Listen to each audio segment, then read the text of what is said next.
The red sun of Kepler 442b cast long shadows across the mining colony of New Haven as another day ended in fear. Commander Jake Morrison stood on the watchtower, his weathered hands gripping the metal railing as he scanned the dark forest beyond the electric fence. The trees swayed in the alien wind, and somewhere in that darkness death was waiting. Jake had been a soldier for 20 years before coming to this distant world. He had fought in the Mars Rebellion and defended the Jupiter colonies from raiders. But nothing in his experience had prepared him for the creatures that lived in these purple-leafed forests. The colonists called them shadow maws, and they were the stuff of nightmares. Dr. Lisa Hayes climbed the tower stairs, her tablet computer clutched in her shaking hands. She was a scientist, not a fighter, but the creatures had made scientists of them all. Everyone in New Haven had studied the enemy, trying to find some weakness, some way to survive. "Any word from Earth Command?" Jake asked without turning around. "They sent another message," Lisa said. "Help is coming. The Galactic Council is sending their best military unit." Jake laughed, but there was no humor in it. Their best couldn't stop these things on Titan 7 or on Ross 154. What makes them think it will work here? Lisa looked at her tablet. The screen showed photos and data about the shadow maws. Each creature stood 12 feet tall on powerful legs. Their black skin was covered in natural armor that looked like the shell of a giant insect. Their heads were long and narrow, filled with rows of sharp teeth. But the worst part was their eyes. The eyes showed intelligence. These were not simple animals. They could think, plan, and learn. "The report from Ross 154 says they worked as a team," Lisa said. "They cut the power first, then attacked the communication tower. They knew exactly what to hit." "Smart monsters," Jake said. "The worst kind." 3 months ago, the first shadow maw had appeared at the edge of the colony. The security cameras caught it watching the humans from the tree line. It stood there for hours, just looking. The next day, 2 more came, then 5, then a dozen. They never attacked right away. They studied their prey first. The first real attack came 2 weeks later. The shadow maws hit the mining station at night. They disabled the power generator with surgical precision, plunging the area into darkness. Then they destroyed the escape vehicles one by one. By the time the defense team arrived, 12 miners were missing. The only trace left behind were massive claw marks gouged deep into metal walls. Pete Chen finished his work shift and walked home through the dimly lit streets of New Haven. He was tired, like everyone else in the colony. Nobody slept well anymore. His wife Maria was waiting for him at their small apartment. Their 7-year-old son Billy was playing with toy spaceships on the floor. "Daddy!" Billy ran to hug his father. "Look what I built." Pete smiled and knelt down to examine Billy's creation. The boy had connected several toy ships together to make a larger vessel. "That's great, son. What is it?" "It's a rescue ship," Billy said. "For helping animals that are scared." Maria gave Pete a worried look. Even the children talked about rescue and safety now. The colony was no place to raise a child, but they had signed a 5-year contract. There was no going back to Earth until their time was finished. That night, the alarms began to wail. Jake rushed to the command center where his officers were, already at their stations. The security screen showed movement in the forest, lots of movement. "How many?" Jake asked. "At least 20, sir," said Lieutenant Dan Murphy. "Maybe more. They're surrounding the north fence." Jake grabbed his rifle and activated the colony's defense systems. Heavy guns emerged from hidden positions along the perimeter. Bright searchlights cut through the darkness, but the shadow maws stayed just beyond their reach, moving like ghosts between the trees. "Sir, incoming transmission from the Galactic Council ship," Murphy reported. The main screen flickered to life, showing the bridge of an alien vessel. Commander Zethkar of the Voran Empire stood before the camera. His crystalline body reflected the ship's lights like a living prism. He had 6 arms and moved with fluid grace that spoke of thousands of years of evolution. "Human colony, this is the GCS Starfire," Zethkar's voice came through the translator. "We have arrived to assist with your predator problem." "About time," Jake said. "We've got at least 20 hostiles moving on our position." 20? Zethkar's tone suggested amusement. Human, my tactical computers indicate these creatures pose minimal threat. We have weapons that can level mountains. We have shields that can stop stellar radiation. These primitive beasts will not survive our first salvo. Jake wanted to argue, but the transmission ended. On the security screens, he could see the Vorthon ship descending from orbit. It was beautiful and terrible, covered in weapon ports and energy collectors. The ship's guns could probably destroy the entire colony with a single shot. The Shadow Maws seemed to sense the new arrival. They pulled back deeper into the forest, but Jake knew they were still watching. They were always watching. An hour later, Zethkar materialized in the command center using Vorthon teleportation technology. Up close, he was even more impressive. His crystalline body stood 8 feet tall, and his multiple arms moved independently as he studied the human equipment. Primitive but functional, he observed. Now where are these dangerous predators? Before Jake could answer, the alarm sounded again.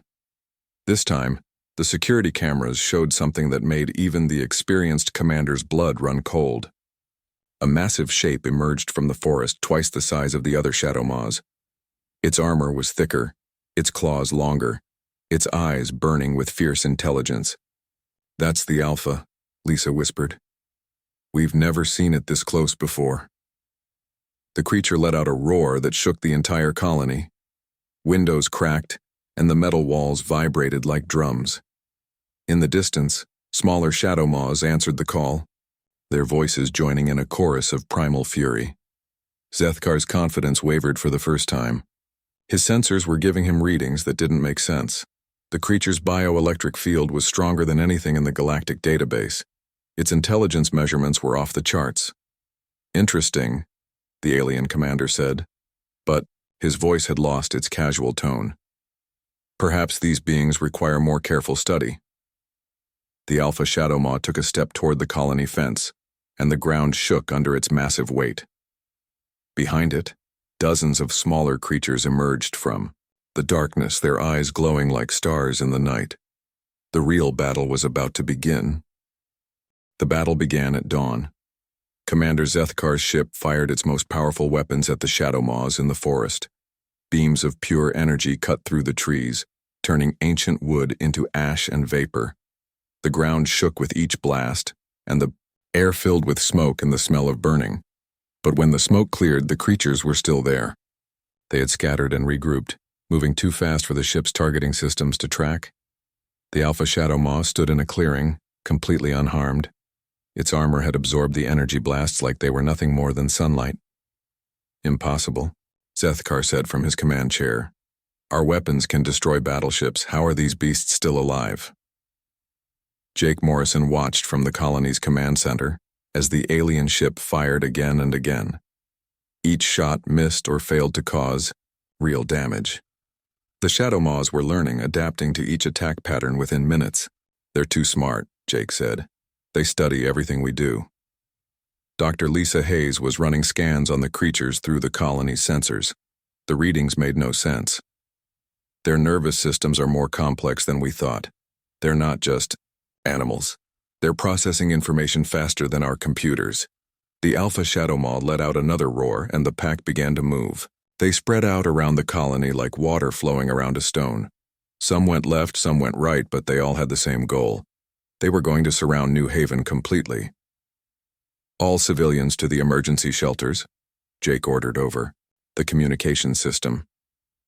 "This is not a drill. Move now." Throughout the colony, families grabbed emergency bags and ran for the underground bunkers. Pete Chen held his wife Maria's hand as they rushed through the streets. Their son Billy ran beside them, clutching his favorite stuffed animal, a small brown bear named Patches. The emergency shelter was located under the school building. It could hold 500 people and had enough supplies for 2 weeks. But as the Chen family approached the entrance, an explosion rocked the building above them. Debris fell from the ceiling and the lights went out. "The main power line," Pete said. "They cut it just like on Ross 154. In the darkness, people began to panic. Children cried, and adults shouted for their families. Emergency lighting kicked in, casting everything in a dim red glow. The scene looked like something from a nightmare.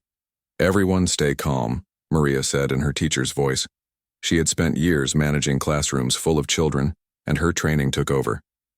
"Form lines and move into the shelter slowly." But, as they moved toward the entrance, another explosion shook the building. This time part of the ceiling collapsed, blocking the shelter doorway with tons of concrete and steel. "We're trapped," someone screamed. Pete tried to find another way out, but the building was collapsing around them. Through a crack in the wall, he could see shadow maws moving through the streets above. They were inside the colony now. "This way," Pete said, leading his family toward a service tunnel. "We can get to the residential section and find another shelter." But as they crawled through the narrow tunnel, Billy's small hand slipped from his mother's grip. In the darkness and confusion, the 7-year-old boy took a wrong turn. By the time Pete and Maria realized he was missing, Billy was already far away, lost in the maze of damaged buildings. Billy emerged from a storm drain into the residential area of the colony. The streets were empty and silent. Broken glass covered the ground and overturned vehicles blocked the roads. The boy had never seen his home look so scary. He walked slowly down Main Street, calling for his parents. "Mom? Dad? Where are you?" But there was no answer. Billy was completely alone. Above the colony, Zethkar watched through his ship's cameras as the small human child wandered through the devastation. The alien commander's tactical computer immediately began calculating survival probabilities. "Human child detected in hostile zone," the computer announced.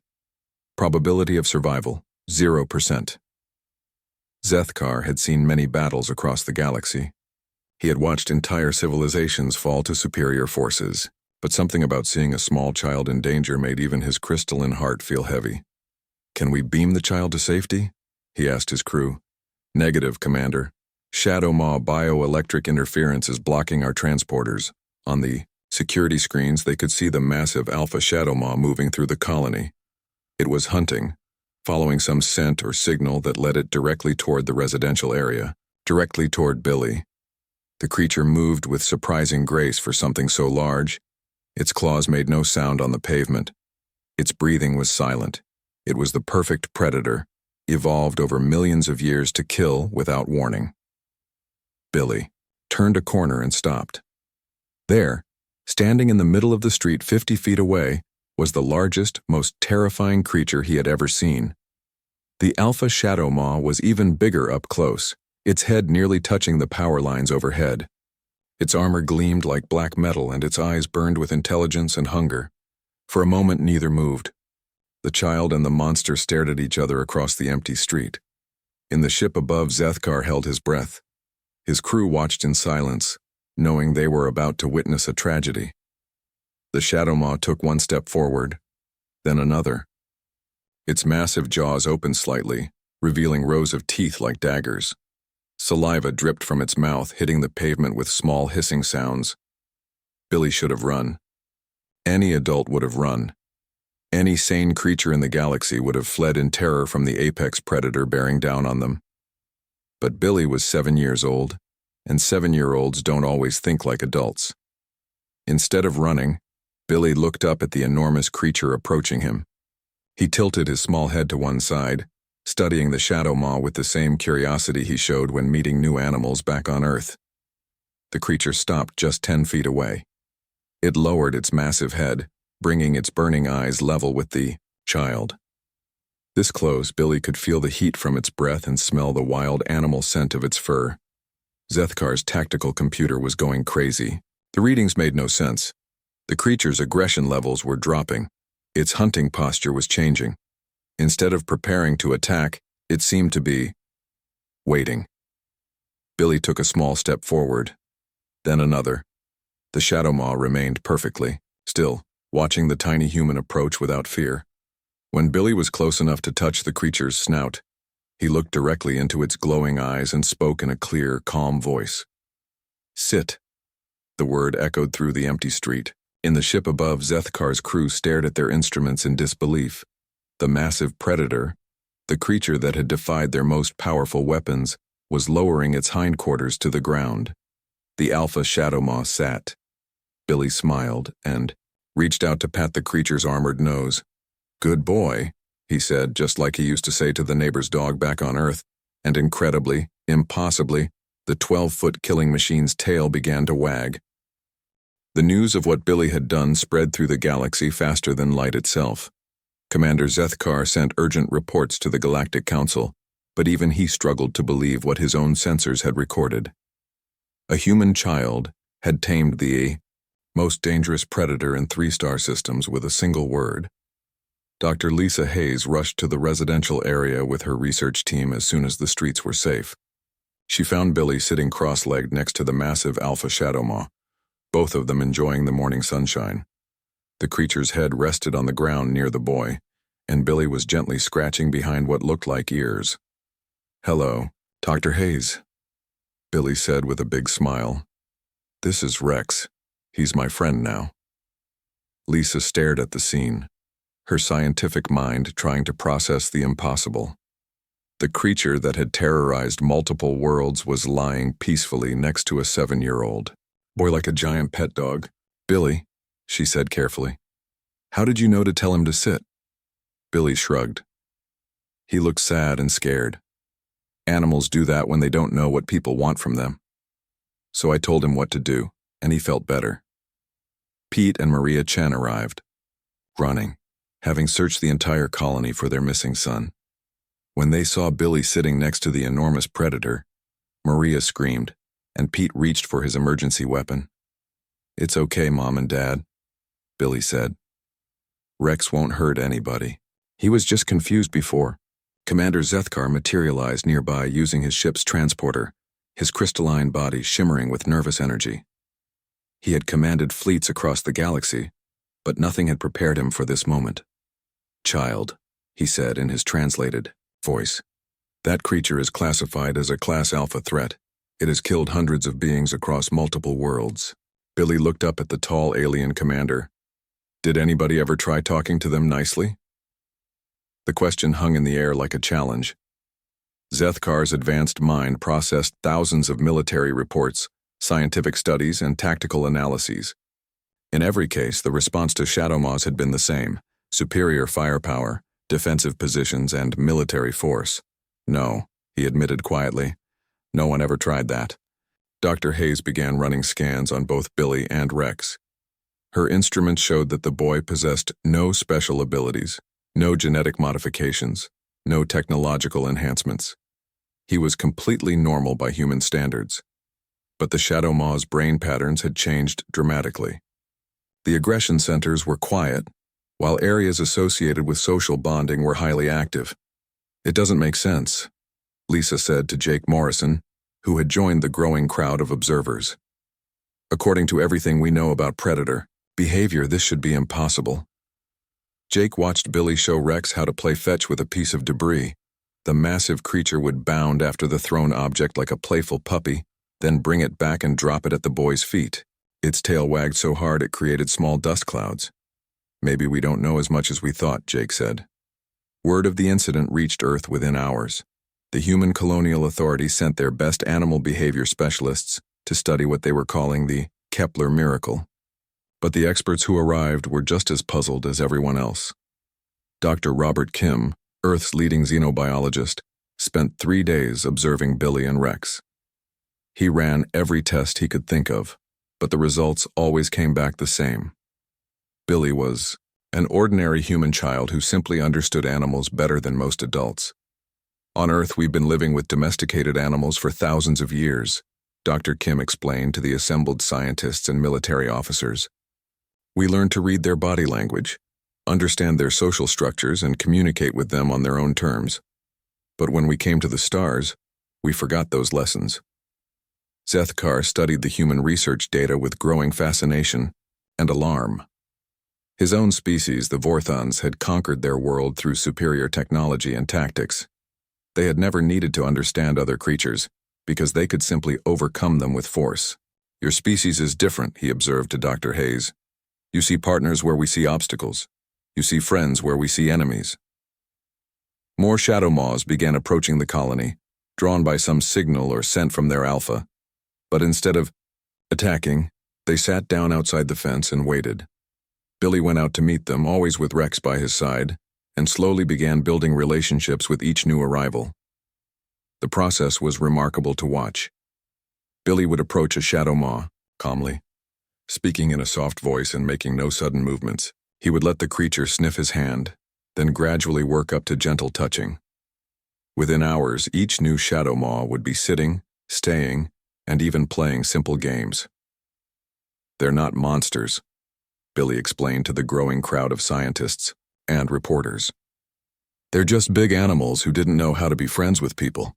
The colony's children were the first to understand. 8-year-old Amy Johnson started helping Billy with the younger shadow maws. 10-year-old Chris Martinez taught one of them to play a simple version of soccer. Soon, a dozen human children were working with the creatures, and the results were always the same. The shadow maws responded to kindness, patience, and clear communication. They were highly intelligent and deeply social, but they had been isolated and misunderstood for so long that they had forgotten how to interact with other species peacefully. Commander Zethkar sent regular reports to the Galactic Council, but he could tell that his superiors didn't really believe what he was telling them. The idea that military force wasn't always the answer challenged everything the galaxy's civilizations believed about survival and expansion. "Perhaps," he wrote, in his final report of the week, "we have been asking the wrong questions. Instead of asking how to defeat these creatures, we should have been asking how to communicate with them."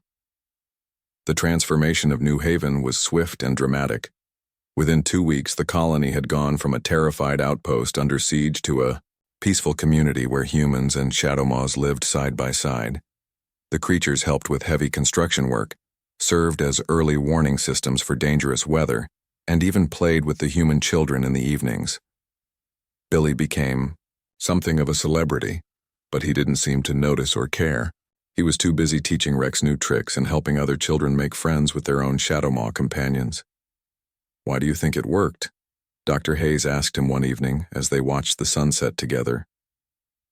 Billy thought about it seriously, the way children do when adults ask them important questions. "I think they were lonely," he said finally. "Just like when I first came here and didn't have any friends. Sometimes you just need someone to be nice to you." Dr. Hayes looked out at the colony where children and shadow maws played together in the fading light. The most dangerous predators in the galaxy had become gentle companions, all because one small boy had seen them not as monsters, but as lonely animals who needed a friend. The galaxy would never be the same. 6 months after Billy Chen had spoken that single word to Rex, the galaxy was buzzing with activity. Ships from dozens of different worlds arrived at New Haven every week, all wanting to see the miracle colony where humans and shadow maws lived, together in peace. The Kronar Collective sent their finest scientists. These silicon-based beings lived their entire lives following pure logic and mathematical precision. They studied Billy and the other children for weeks, trying to understand how emotional responses could be more effective than calculated strategies. "The human approach defies all probability models," reported lead scientist Zoc Prime to his homeworld. "Yet the results cannot be argued with. These creatures respond to what humans call kindness, in ways our computers never predicted. The energy, beings of the Nexus Confederation were equally puzzled. They existed as pure thought without physical form, communicating through direct mind-to-mind contact. The idea that simple spoken words and gentle touches could create such strong bonds seemed impossible to them. But it was the Voran Empire that struggled most with these new developments. Commander Zethkar had become obsessed with understanding what he called the human variable. He spent his days watching Billy work with the shadow maws, taking detailed notes and running endless computer simulations. The Voran High Command was not pleased with their commander's reports. For 10,000 years, their civilization had expanded across the galaxy, using superior military technology and tactical thinking. The suggestion that a human child could succeed where their most advanced weapons had failed was disturbing to their entire way of thinking. "Commander Zethkar," came the stern voice of High Admiral Vex Thran over the quantum communicator. "Your report suggests that military force is unnecessary. This contradicts everything we have learned about survival in a hostile galaxy. Zethkar stood in his private quarters aboard the ship, looking down at New Haven through the large viewing window. Below, he could see Billy riding on Rex's back through the colony streets while other children played with their own Shadowmaw friends. "Hi, Admiral," he replied carefully. "I am simply reporting what I observe. The humans have achieved something. We could not."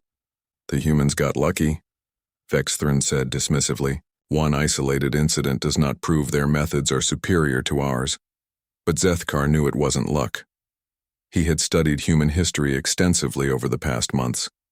He learned about their ancient partnership with wolves that became dogs. He read about their domestication of horses, cattle, and dozens of other species. Humans had been making friends with other creatures for thousands of years before they ever left their home planet. Meanwhile, Dr. Lisa Hayes was receiving requests for help from colonies across the galaxy. The planet Zarian 5 had been abandoned after attacks by crystalline creatures called glass serpents.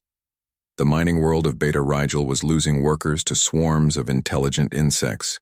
Everywhere, civilizations were facing dangerous animals that they couldn't control with technology alone. "We need to help them," Billy said when Dr. Hayes told him about the requests. "Those animals are probably just scared and confused like Rex was." Dr. Hayes smiled at the boy's simple wisdom. At 8 years old, Billy had become the galaxy's most sought-after expert on interspecies communication. But he still played with his toys and complained about eating his vegetables just like any other child.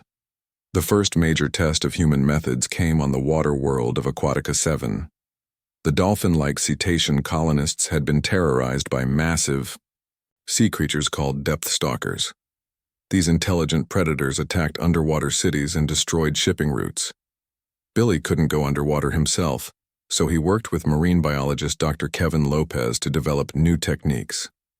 They studied recordings of the depth stalkers and noticed patterns in their behavior that reminded Billy of whales he had seen in documentaries from Earth. "They're singing to each other," Billy observed as he watched the underwater videos. "Like Rex talks to the other Shadowmaws with those low sounds." Dr. Lopez had been studying the creatures for years without noticing the musical patterns in their calls. But once Billy pointed it out, the solution became clear. The depth stalkers weren't attacking the cities randomly. They were trying to communicate, and when no one answered, they became frustrated and aggressive. Working with cetacean volunteers, Dr. Lopez created a translation system that could turn the creatures' songs into understandable messages. The first successful communication happened 3 weeks later, when a young cetacean named Blue Wave managed to have a simple conversation with a depth stalker matriarch. The results were immediate and dramatic. The attack stopped completely. The depth stalkers began helping the cetaceans with their underwater construction projects. Within months, Aquatica 7 transformed from a dangerous frontier world into a thriving partnership between 3 different species. News of the success spread quickly, and more requests for help poured in. Human teams began traveling to different worlds, teaching other species how to communicate with their local predators instead of fighting them. Commander Zethkar watched these developments with growing amazement and concern. Each success proved that the human approach worked, but it also challenged everything his civilization believed about strength and survival. The breaking point came when the Vorthan colony world of Keltar requested human assistance. Their military had been fighting spider-like creatures called web hunters for 5 years without success. The admission that they needed help from humans was humiliating for the proud Voran Empire. Zethkar volunteered to lead the mission himself. He had learned more about human methods than any other Vorthan, and he was curious to see if he could apply their techniques. The web hunters of Keltar were different from Shadowmaws or depth stalkers, but Billy's basic principles still applied. Zethkar approached them slowly, without weapons, speaking in calm tones. He used his crystalline body's natural light patterns to communicate, creating colors and shapes that seemed to interest the creatures. It took weeks of patient work, but eventually Zethkar managed to establish basic communication with a web hunter queen. He learned that the creatures were actually trying to protect their young from what they saw as invading crystal beings. The Vorthan's reflective bodies reminded the web hunters of natural predators from their homeworld. Once the misunderstanding was cleared up, the conflict ended immediately. The web hunters even began helping the Vorthans with their mining operations, using their natural tunneling abilities to reach deposits that machines could not access. When Zethkar reported his success to the High Command, the response was silence. Finally, High Admiral Vexthran spoke. "You have proven that alternatives to military force exist," he said slowly. "This requires us to reconsider many of our assumptions about galactic expansion and survival." Back on New Haven, Billy was teaching a group of young Vorthan officers how to work with shadow maw pups. The sight of crystalline beings learning patience and gentleness from a human child was something that would have been unthinkable a year earlier. "The secret," Billy told them as he demonstrated how to approach a nervous pup, "is to let them know you're their friend. Everything else is easy after that." Zethkar watched from nearby, taking notes as always. He had come to understand that Billy's success wasn't really about special techniques or training. It was about seeing other creatures as potential friends instead of threats, and treating them with the respect and kindness that friendship required. The galaxy was changing, one world at a time, all because a 7-year-old boy had looked at a monster and seen a lonely animal who needed a friend. 2 years had passed since Billy Chen first spoke to Rex, and New Haven looked like a completely different place. The colony had grown into a proper city, with wide streets designed to accommodate both humans and shadow maws. Children rode to school on the backs of gentle giants, while adult shadow maws helped construction crews move heavy equipment that would have taken machines hours to handle. Billy was 9 years old now, taller and more confident, but still the same kind boy who saw friends everywhere he looked. Rex had grown too, his armor now gleaming with health and his eyes bright with intelligence and affection. The massive shadow maw had become something of a celebrity himself, appearing in documentaries and news reports from across the galaxy. But the real changes were happening far beyond New Haven. The Galactic Council had been forced to create an entirely new department called Interspecies Communication and Cooperation. Dr. Lisa Hayes had been appointed as its first director, and her teams were now working on over 30 different worlds where humans were helping other species make peace with their local predators. The success stories kept coming. On the desert world of Sahara Prime, humans had taught the lizard-like Saurians how to communicate with giant sandworms that had been destroying their cities. The worms, it turned out, were actually trying to help by aerating the soil for better crop growth, but their efforts had been misunderstood as attacks. On the ice planet of Cryos, human techniques had helped the penguin-like Phrygians make contact with massive ice bears.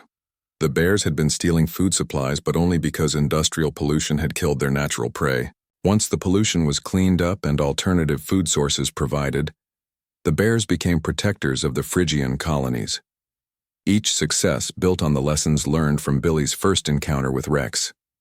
The basic principles were always the same: approach without weapons, speak calmly, show respect, and look for the real reasons behind seemingly aggressive behavior.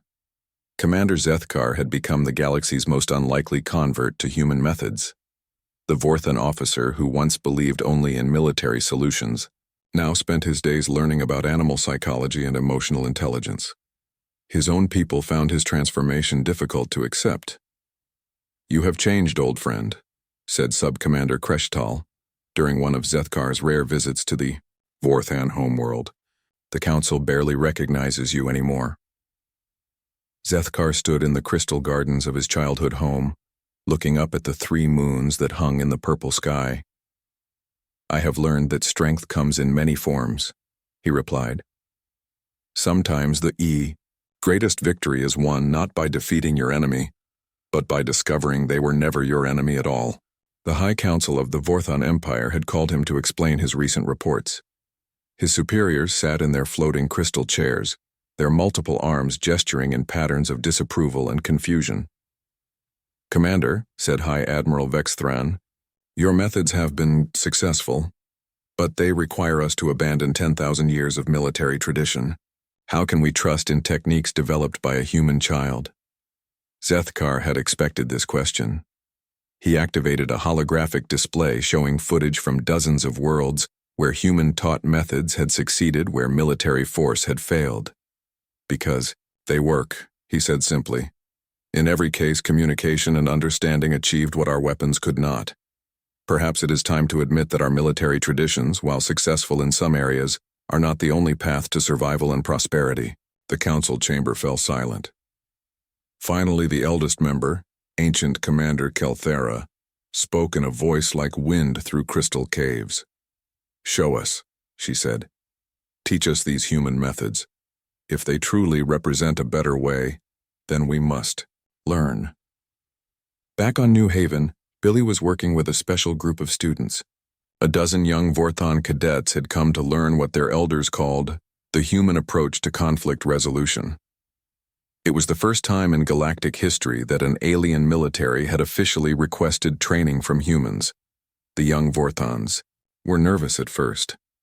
Their crystalline bodies reflected their emotions through changing colors, and Billy could see flashes of fear and uncertainty as they approached the Shadowmaw nursery where the newest pups were kept. "It's okay to be scared," Billy told them in his matter-of-fact way. "Rex was scared when I first met him too. Being scared just means you're paying attention." He demonstrated by approaching a young Shadowmaw pup that was no bigger than an Earth pony, though. It would eventually grow to be 12 feet tall. The pup was shy and nervous around the crystalline aliens, backing away whenever they came too close. "See how he's moving?" Billy explained. "His ears are back and his tail is tucked. That means he's worried about something, so we need to show him we're not dangerous." Billy sat down on the ground, making himself smaller and less threatening.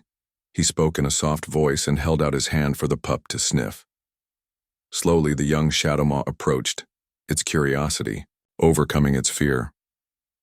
"Now you try," Billy said to the youngest cadet, a Vorthon named Zixtel who couldn't have been much older than Billy himself. Zixtel's crystalline body flickered with nervous energy, but he followed Billy's example.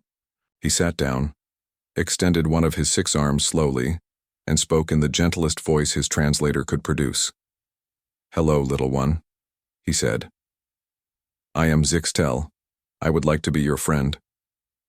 The pup tilted its head, studying the young alien with bright, intelligent eyes. Then, after a moment that seemed to last forever, it stepped forward and nuzzled Zixtel's extended hand. The joy that blazed through the young Vorthon's crystalline body was like watching a sunrise. His colors shifted to brilliant golds and blues, and Billy could see that something fundamental had changed in the alien cadet's understanding of the world. "I felt it," Zixtel whispered in amazement. "The connection, the trust. Is this what you humans call friendship?" Billy grinned. "That's exactly what it is." Over the following weeks, all 12 Vorthon cadets learned to work with the Shadowmaws. They discovered that the techniques Billy had taught them could be applied to almost any situation involving trust and communication. Some of them began using the same principles to resolve conflicts between different Vorthon factions on their homeworld. Dr. Lisa Hayes published her groundbreaking research in a book called Empathetic Xenobiology: Building Bridges Across Species. It became required reading at universities across the galaxy and established an entirely new field of scientific study. Pete Chen, Billy's father, designed new colony layouts that accommodated mixed species communities. His blueprints were used on dozens of worlds where humans, aliens, and local creatures were learning to live together. The transformation wasn't just limited to human colonies. Other species began adopting human techniques for dealing with their own dangerous fauna. The cetaceans started teaching their methods to land-based species. The saurians shared their desert survival techniques with Arctic species. The galaxy was becoming more connected and cooperative than ever before. On a warm evening 2 years and 3 months after his first meeting with Rex, Billy sat in the Central Park of New Haven watching the sunset. Children from 6 different species were playing together while their Shadowmaw companions watched protectively. The sight that would have been impossible to imagine just a few years earlier had become perfectly normal. Commander Zethkar approached, his crystalline body reflecting the orange and pink colors of the setting sun. "Billy," he said, "I have been wondering about something. That first day when you told Rex to sit, were you afraid?" Billy thought about it seriously. the way he always did when adults asked him important questions. "A little bit," he admitted. But Rex looked more scared than I was. And my dad always told me that if someone is scared, the best thing you can do is be their friend. Zethkar nodded slowly. In all his years of military service, with all his advanced training and sophisticated weapons, he had never learned anything as powerful as that simple piece of human wisdom. Rex padded over and settled down beside Billy, his massive head resting gently on the boy's lap. The creature that had once terrorized 3 star systems now purred like a contented cat as Billy scratched behind his ears. "Good boy," Billy said softly, just as he had on that first day. And in that moment, watching a human child and an alien predator share a quiet moment of perfect trust, Zethkar understood that the galaxy had fundamentally changed. Fear and force were giving way to understanding and friendship. Weapons were being replaced by open hands and kind words. The age of cooperation had begun, all because one small boy had looked at a monster and seen a friend who just needed someone to show him how to sit.